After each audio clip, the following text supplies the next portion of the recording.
Los remedios caseros del tío, los remedios naturales del vecino, los remedios de tu comadre, ¿sirven? Soy gran defensora de tomar la evidencia científica como punto de partida y eso en muchas ocasiones me convierte en enemiga natural de hacer caso a este tipo de remedios o tomar cosas porque me las recomendó el vecino. En esta ocasión, sin embargo, vengo a contarte casos en los cuales tanto la recomendación popular como la evidencia científica apuntan en la misma dirección. Aclaración pertinente, el objetivo de este video no es dar recomendaciones personalizadas. Si te sientes mal, es importante que acudas con un profesional competente y actualizado que te revise. 1.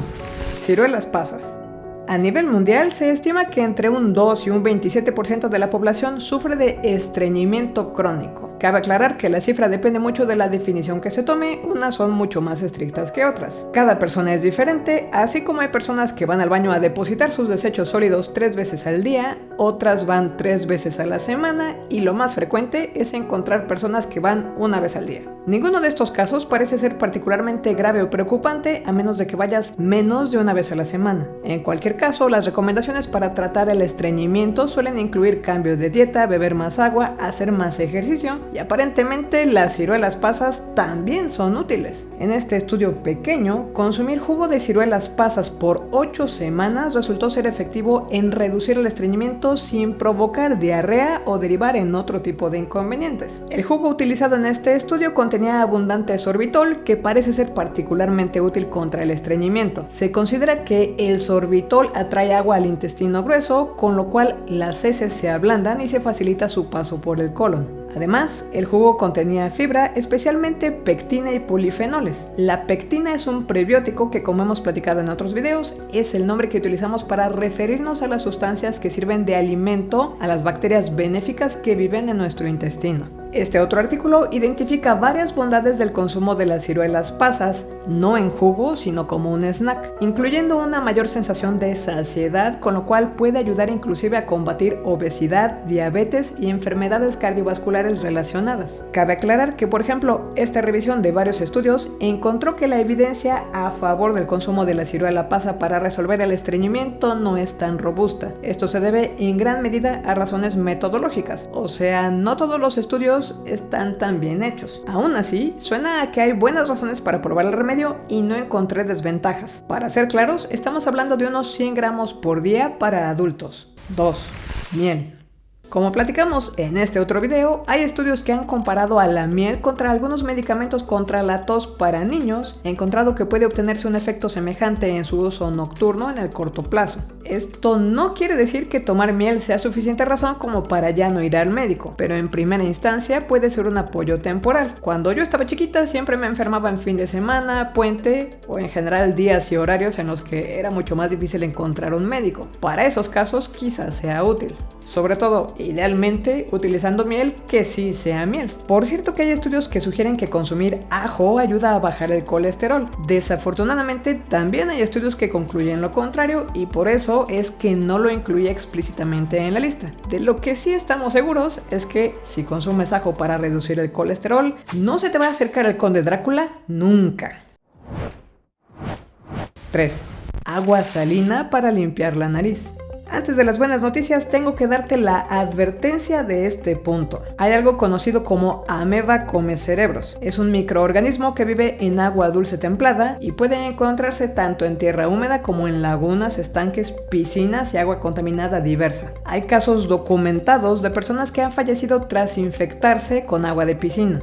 La infección se produce cuando el agua contaminada entra al cuerpo a través de las fosas nasales. El parásito llega hasta el cerebro y destruye su tejido, por eso el nombre. La infección puede comenzar con un dolor de cabeza, fiebre y náuseas. Al empeorar, la persona afectada comienza a experimentar un cuello rígido, confusión, pérdida de equilibrio y convulsiones. Según los datos del CDC de Estados Unidos, 143 personas contrajeron esta infección entre 1962 y 2017. De este grupo de personas, solo 4 sobrevivieron. Entiéndase que aunque la infección no es muy frecuente, la tasa de supervivencia es bajísima. En años recientes con la pandemia, parece haberse popularizado la práctica de hacer lavados nasales y han llegado a las noticias casos letales en los cuales una persona contrajo el microorganismo precisamente por hacer lavados salinos. A lo que voy con esto es que es muy importante la preparación del agua salina. No es nada recomendable hacer estos lavados con agua que sale directamente de tu llave, especialmente si vives en algunas ciudades en México donde la supuesta agua potable parece agua de tamarindo. En su lugar, hay que utilizar agua destilada, filtrada, hervida o comprar los preparados que venden en la farmacia. Dicho esto, ahora sí van los puntos buenos del remedio. La irrigación nasal con suero salino o agua con sal puede ser un tratamiento complementario para situaciones como la rinosinusitis crónica. La gente que padece esto está congestionada o inclusive inflamada en la zona de los senos paranasales porque el moco no se drena de manera normal. A veces pueden perder algo de sensibilidad en el olfato y gusto, tener secreción continua, dolor de cabeza o inclusive de oído. También se recomienda el lavado nasal salino contra la rinitis del embarazo y la rinosinusitis aguda, así como la rinitis alérgica. El objetivo es que el líquido ingrese por uno de tus poros nasales y salga por el otro. Los efectos leves se pueden modular con un poquito de práctica y bajando la concentración de sal. Si exageras con la cantidad de sal que utilizas, sí va a ser una experiencia desagradable. No tendría por qué resultar esto molesto ni dejarte todo irritado. Básicamente te inclinas sobre el lavabo y agregas la solución salina por uno de tus poros nasales mientras dejas que escurra por el otro lado. Cuando yo lo he hecho, normalmente contengo la respiración, pero hay quienes respiran con la garganta. Esto se puede hacer de 1 a 3 veces al día si sientes que te ayuda. La lógica detrás del remedio es que humedeces tus mucosas a la vez que retiras polvo, polen, alérgenos y es una manera de ayudar a retirar la mucosidad. No es algo que se recomiende hacer todos los días, toda tu vida, aun cuando no tienes síntomas. Como bono extra, hay estudios que identificaron que el lavado nasal reduce la carga viral del SARS-CoV-2. Hay pacientes de COVID-19 que han reportado haber experimentado un alivio significativo de sus síntomas e inclusive hay datos que sugieren un menor riesgo de hospitalización, aunque en general estos estudios son pequeños. 4. Loción de calamina. Este es un medicamento untable derivado de un mineral que parece que comenzó a utilizarse alrededor del 1500 antes de nuestra era contra irritaciones de la piel leves, picazón, picaduras de insectos o el contacto, por ejemplo, con hiedra venenosa. No suena tan casero porque estrictamente hablando es un medicamento, pero parece ser de uso más o menos extendido y recomendado de manera popular. Se puede conseguir casi en cualquier farmacia e inclusive está listado como medicamento esencial de la Organización Mundial de la Salud. Como nota curiosa, en los 90s la FDA dijo que en realidad no había evidencia que apoyara su uso, pero en el 2008 se retractó. Algunas personas son sensibles a esta mezcla y puede tener interacciones con otros productos, así que, sobre todo si ya estás usando otro medicamento tópico, es preferible preguntar al médico si la puedes utilizar. No se recomienda su uso por más de 7 días consecutivos. El abuso en su aplicación diaria puede secar mucho tu piel y es posible que, en general, las personas con piel reseca se beneficien menos de su uso. Recientemente, el producto se ha vuelto un tanto popular en redes sociales, pero tampoco esperes magia. No quita las cicatrices del acné, tampoco es un sustituto probado de filtro solar y muy probablemente no sea tan buena idea utilizarlo como base de maquillaje frecuente. 5. Probióticos.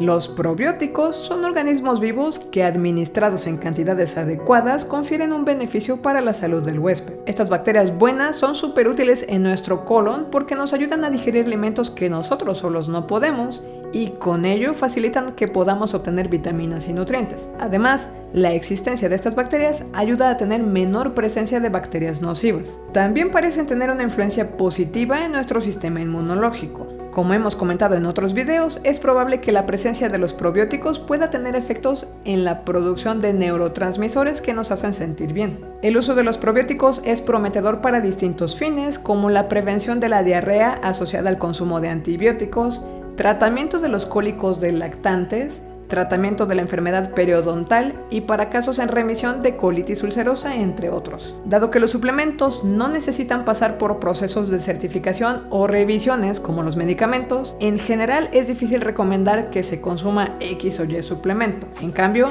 lo que he mencionado en otros videos es que preparar de manera casera fermentos como el kefir, el chucrut y el kimchi es útil porque además así puedes obtener una mezcla de distintos probióticos. De este tema hablo más en este otro video. Suscríbete al canal y comparte nuestro material. Recuerda que puedes apoyar la creación de contenido con pequeñas donaciones.